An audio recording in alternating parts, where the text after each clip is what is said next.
The Mariana Trench, also known as the deepest point in ocean, is a crescent-shaped deep cut in the Earth's ocean with a length of 2,550 kilometers and a width of 69 kilometers, a maximum known depth of 10,984 plus 25 meters.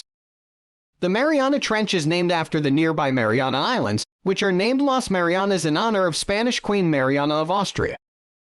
The Mariana Trench was first founded during a scientific program held from 1870 to 1876, which made many discoveries to lay the foundation of oceanography. In 1875, when scientists found the Mariana Trench's depth by using a weighted rope, which recorded 8,184 meters at that time. Since then, many discoveries have been made on its depth and the creatures found in it. One of the newest species that has been found is named Erythrines plasticus. It got its name due to all the plastics it has ingested. The tiny Erythrines plasticus was discovered nearly 7 kilometers below sea level in the Pacific Ocean. There was a microfiber inside one of the 4 specimens of Erythrines plasticus examined.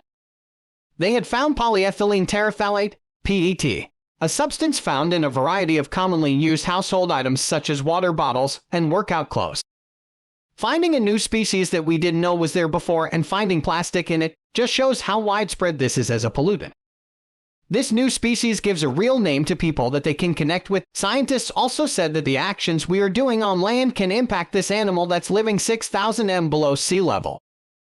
This new discovery already reached WWF, which is taking action with the help of people all around the world, and more than 1.6 million people have already signed a petition, which is to help WWF reach governments all over the world to help clean ocean.